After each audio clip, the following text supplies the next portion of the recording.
કડદા પ્રથા બંધ કરવાની માંગ સાથે સુરેન્દ્રનગરના મૂડીમાં સમગ્ર જિલ્લા ખેડૂત એકત્રિત થયા અને તેમજ કડદા પ્રથા બંધ કરવામાં આવે તેવી માંગ ઉગ્ર બનાવી। આ સાથે સરકાર ટેકાના ભાવે મગફળી ખરીદી અંગે સ્પષ્ટતા કરે તેવી પણ ખેડૂતોની માંગ કરી રહ્યા છે। કડદા કાંડ મુદ્દે ખેડૂતો મેદાને આવતા મામલતદાર કચેરીએ ચુસ્ત પોલીસ બંદોબસ્ત ગોઠવવામાં આવ્યો છે।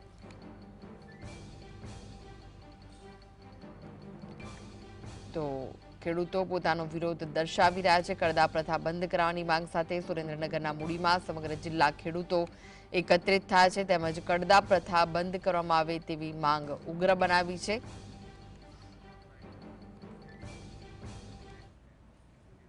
તો આ વિશે વધુ માહિતી માટે જોડાઈ ગયા છે સુરેન્દ્રનગરથી સંવાદદાતા ફઝલ। કડદા પ્રથા બંધ કરવાની માંગ સાથે ખેડૂતો એકત્રિત થયા છે, પોતાનો રોષ દર્શાવી રહ્યા છે, શું વિગત છે? ખાસ કરીને સુરેન્દ્રનગર જિલ્લાના મૂડી તાલુકા પંચાયત ખાતે જે સમગ્ર જે સુરેન્દ્રનગર જિલ્લા ઉપરાંત બોટાદ તાલુકાના ખેડૂતો છે તે એકઠા થયા છે। હાલના તબક્કામાં જે કડદા પ્રથા બંધ કરવા અને નાબૂદ કરવાની માંગ સાથે મામલતદારને આવેદનપત્ર આપવાના છે। તે પહેલા છે તે વિરોધ નોંધાવવામાં આવી રહ્યો છે। કેમેરામેનને કહીશ કે અહીંથી સીધા જ તે લાઈવ દ્રશ્ય દેખાડે। મોટી સંખ્યા એકત્રિત થવા પામ્યા છે અને ખાસ કરીને જે કડદા પ્રથા છે અને મગફળી ખરીદીનો જે પ્રશ્ન છે, સરકાર દ્વારા ચાલુ વર્ષે 70 મણ જ મગફળી ખરીદવાનો નિર્ણય કરવામાં આવી રહ્યો છે, જેને લઈને ખેડૂતોમાં હાલ રોષ જોવા મળી રહ્યો છે। જે ખેડૂતો ઉપર 85 જેટલા ખેડૂતો ઉપર ગુનાઓ દાખલ કરવામાં આવ્યા છે, તે ગુનાઓ પણ પરત ખેંચવાની માંગ સાથે હવે ખેડૂતો છે તે ફરી એક વખત મેદાને આવ્યા છે। ખેડૂત આગેવાન રામકુભાઈ કરપડા છે, તેમની સાથે વાત કરશું। આજે વિરોધ નોંધાવવામાં આવી રહ્યો છે, રજૂઆત કરવામાં આવી છે, શું છે મુખ્ય માંગ, આગામી લડત આપની શું રહેશે?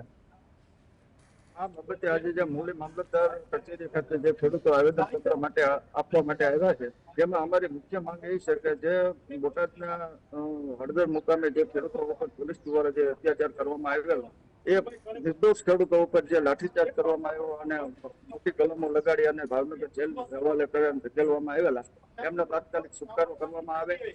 બીજી બાબત એ છે કે જે મગફળીની ખરીદી છે, અત્યાર સુધીમાં ગુજરાતના કોઈ પણ કૃષિ મંત્રીએ જાહેરાત કરી નથી કે કેટલી મગફળી ખરીદશું। 2023માં 125 મણ ખરીદી કરી હતી સરકારે, 2024માં 200 મણની ખરીદી કરી હતી। એટલે આ વખતે હજી અત્યાર સુધી પણ ખેડૂતો જે છે વિમાસણમાં છે કે આ સરકાર કેટલી ખરીદી ટેકાના ભાવે કરશે।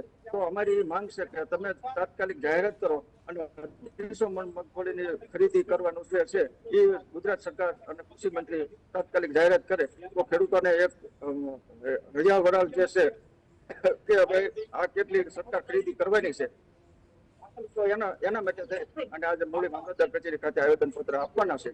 અને આ બાબત પછી આગામી સમયમાં તરીકે પણ ખેડૂત મહાપંચાયત જે છે એ ચાયલા તાલુકાના સુદાપડા મુકામે રાખવામાં આવી છે। મુખ્ય માંગણી આજે ખેડૂતો જેલમાં ગયા છે તે કેસો પરત ખેંચવાની પણ છે, પરિવારજનો પણ છે, શું કહેશો?